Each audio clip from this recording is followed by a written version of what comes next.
Hey, what is up, guys? It is your boy, Kingdom Soldier, and I'm back again with another commentary. I want to do something a little bit different today, so I did a Q&A. I sent out a tweet for questions with the hashtag AskKingdom, and as you can see, I got quite a few. So I'm going to answer the ones that I kind of favorited that I want to answer. And sorry I can't answer them all. There's literally like 40 or 50 of them, and I want to get this out of the way quick. I'm sure more will roll in as the day goes on. But I also want to ask you guys a question. Do a little Q&A with you before I start. I've had a problem uploading consistently to my channel, and it's basically just because I called goalie yesterday and I said my job is punching me in the mouth and kicking me in the privates, and literally work is just it's ridiculous right now. I'm spending late hours at the office for a long time, and I haven't had time to upload. I've wanted to do the Sharp COD profile for like a month now. I even asked Sharp questions that he emailed back to me, and I'm just ready to go, but I literally don't have the time to sit down and do it. And so I kind of want to ask you guys a question. If content is really what you want, well then could I do something like if I created a daily short video that I did, a daily update that was literally like 2 or 3 minutes, and was me picking a topic of something that happened in the previous day of Call of Duty, like FaZe Black not qualifying, and talked about it for like 3 minutes, and that was it. That was the video. If I did that on a daily basis, if I did that like 4 or 5 days a week, is that something you guys would want to see? Because that's something I could give you. So if you have any other idea on what you'd want to see on a daily basis, I'm not going to do a Q&A every day, but you guys let me know. So the first question for the Q&A for Ask Kingdom, holy moly. So you can see there's a lot of questions I missed even above this one. Comes from Benjamin at Ben Ewings. Something like that. Oh, can you guys see the new couch in the background? Yeah, swag. Maybe I'll show you guys the new TV we got as well. The new couch is pretty dope. It's sectional. Ben asks, is the STiKS becoming something bigger than you ever imagined? Yes. The STiKS, me and Goalie were just thinking about it. We were talking about this yesterday. We have 41 subscribers. Most of them are really active, and we're picking up, I think, 20 or 30 followers a day, even though we stream like once or twice a week. The STiKS is moving. The STiKS EU launched and did better than we expected. Did great, and the guys did great. We expected them to do great, but viewership wise, we really didn't know what we were gonna get. And on YouTube, the STiKS EU, I believe, is approaching like 1,000 views, and we only have less than 2,000 subscribers on that channel, and so things are just going really good. I'm really thankful and grateful for you guys for what success the STiKS has seen. Getting a Scuff sponsorship, G Fuel sponsorship, just the feedback that we've gotten, and all the pros. You could have never told me in a million years, like a year and a half ago when I started talking about competitive Call of Duty, you could have never made me believe that I'd be sitting down having an interview with Merc or Parasite. Like, I wouldn't have believed you. I wouldn't have believed that those people, that Hastro would be on my show, that Hex would be on my show, that even Money B, like, that, I wouldn't have believed it. So yeah, the STiKS is way bigger than I ever imagined, and I'm extremely grateful for it. Next question comes from Trent at TBGNumbers, and he says, do you think an EU foreign team could ever win champs? If you would have asked me 50 years ago, I wasn't alive, but if you would have asked me 50 years ago if a black person would have ever been president of the United States, I would have said no, but hey, it happened. And so, yes, it's possible. I mean, do I think it could happen? Yeah, it could happen. Will it? At some point, probably. As we continue to grow competitive Call of Duty and players get better and better and better, as long as they're not all shipped to North America and they stay in their country and do well, I think we will see a team win eventually from another country. At COD says, who do you think has the potential to be the next Nade Shot in the sense of YouTube success and personal branding?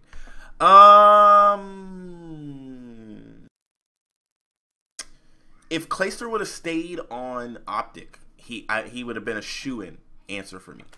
Just Clayster's branding ability, his likability by the fans is kind of second to none.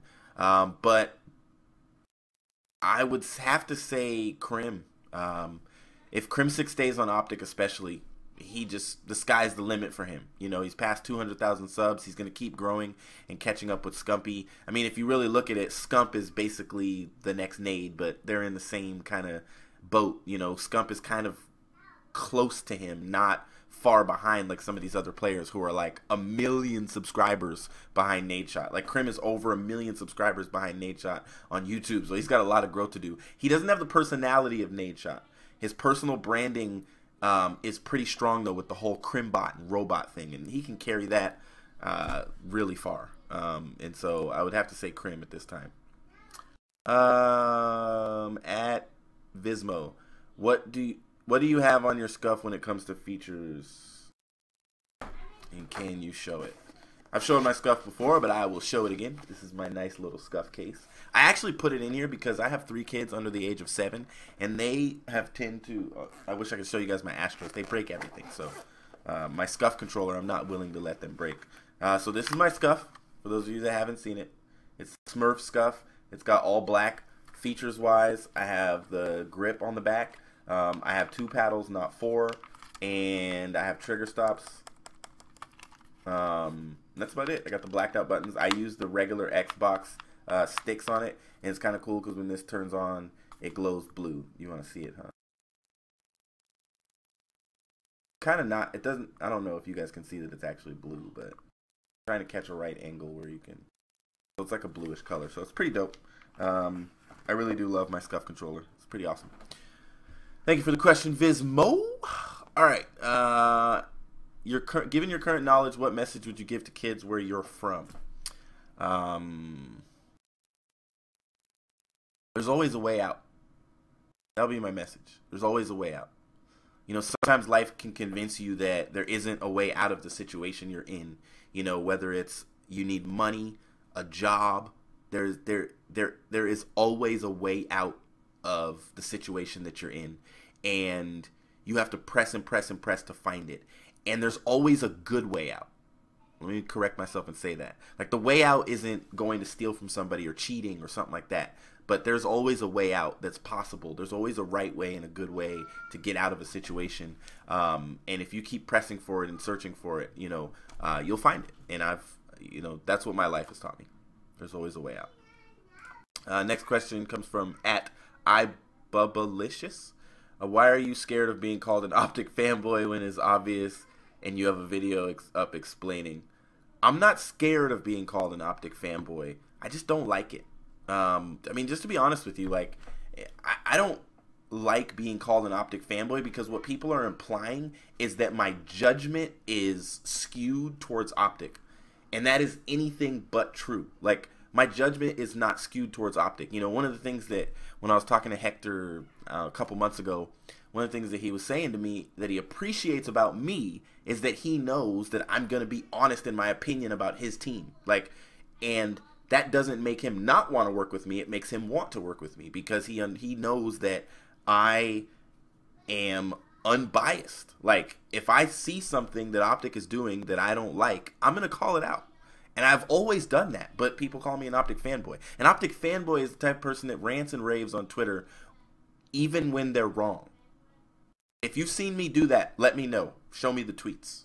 When I was wrong and I was ranting and raving about something. Now, if you go back far enough, you'll find me versus Killa when he had hair on his head and was on Impact and we were arguing, and that was when I was really a delusional OpTic fanboy. But I took a month-long break from Twitter as a result of those conversations, month and a half, from Twitter and YouTube, uploading everything because of my argument with Killa on Twitter. And so I've changed. I've grown up since then. And that was before I started talking about competitive Call of Duty. Thoughts on the upsets in the S2 qualifier? I'll save this. You know, I'm going to do this video idea I was talking to you guys about because, gosh, it's what I predicted would happen. I told you guys this Justice Pro is gonna create problems. And the fact that there's some teams that should be scared of keeping their rosters. Like, look at Justice's roster. 2 of the guys on there, they should just give their spots up to Proofy and App or Censor. And I mean, it's if you're Rick, if you're Big Snacks, and these players are available, regardless of whether or not they left you, or what they've done to you in the past. Having 2 pro players on your team, if you make it into the league season 2, is gonna yield more success financially in every way for you, and so you're gonna probably pick them up. We've seen this happen time and time again when there's free pro players. Will we ever see another episode of Kingdom Story? Yes, you will. I took a break from it. Think of it almost like when a good show takes a break, you know, and it has seasons. Think of it that way. The Kingdom Story, the next episodes of the Kingdom Story are really important, really pivotal part of my life, and I want to make sure that I handle them correctly and that I'm not negative and overworked like I am right now and stressed out. FaZe Black is out of Season 2. Where do you see them going, or do you see them in Semi-Pro League? No Semi-Pro League. They will be in Season 2. Those players will. They'll find their way into Season 2. At Cods Vipers, hi, can you get Zoom on the show? I can try. When he was on Denial, that was one of the things that Robbie and I were trying to work out, is to rotate all his players through the STiKS. We got Attach on there, and so who knows? It could happen. Smiting Beard! Have you ever been laid off? How did you bounce back if you have? I've never been laid off because I'm one of those people that historically left a job before it left me. I had so many jobs when I was younger. I mean, I've sold cars, I've sold vacuums door to door, I've sold prepaid legal, which is like multi-level marketing. I've worked at Papa Murphy's.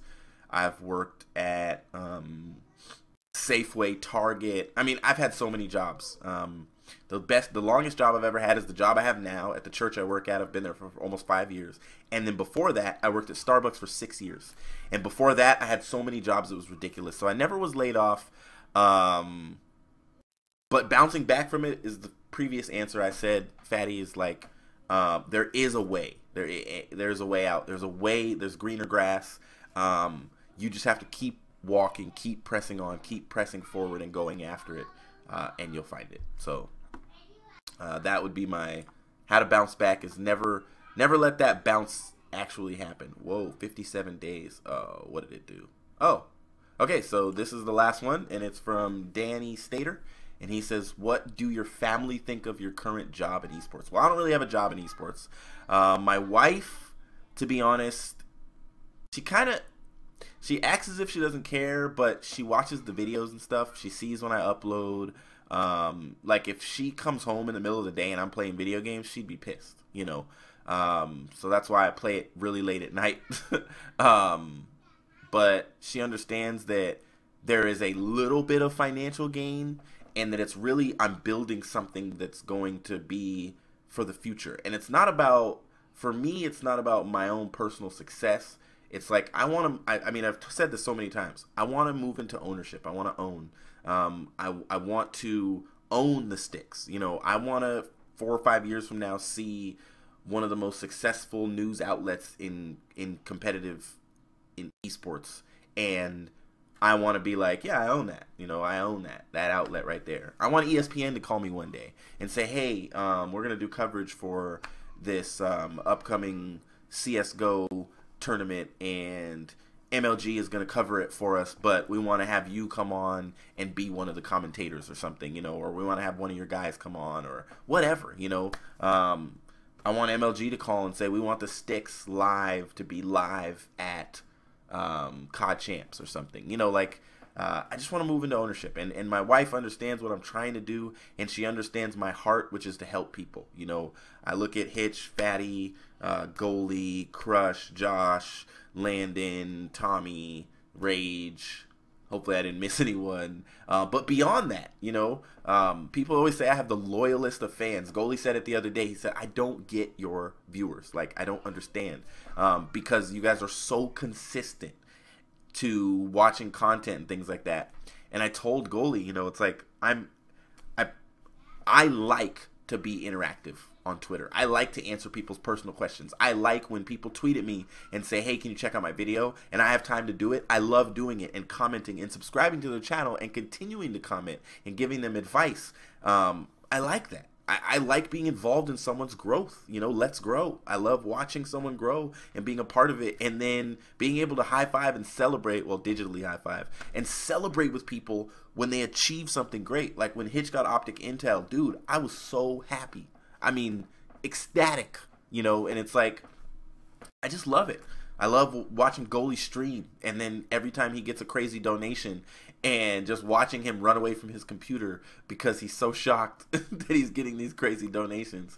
I just love it, man. I really, really, really like being a part of people's success. And when Fatty gets his next job and it's better than the job he had, I'm gonna celebrate with him. You know, when I see people like Deadly Creator, who I put in my 1 million subscriber or 1 million view shout out video, top 10 or whatever it was, and seeing the success that he has today, like, I love to just look at that, revitalize. Like all these dudes that when they were smaller, I paid attention to them, and now they're huge, and I just get to watch and sit back and go, look at that. That's awesome. Because there is a few people that are going to make it like that, and being a part of their story at the earliest onset is what makes me happy. So yeah, my wife loves what I'm doing in esports. She understands my heart, my desire to help people grow, to see people succeed. And so I will do another Q&A in the future, but I'll also maybe put up a video today. I'll start this new series about these little kind of snippets, these little news snippets. I have something I'm going to call it, but I'm not going to tell you guys until I upload it. Nevertheless, this is your boy Kingdom Soldier, and I'll see you in the next video. Peace. Oh, wait. There's the couch. Ooh, sectional. And there's the TV. Oh, wait. It's so big, you can't even see it. It's a 50-inch TV. Anyway, peace out, guys.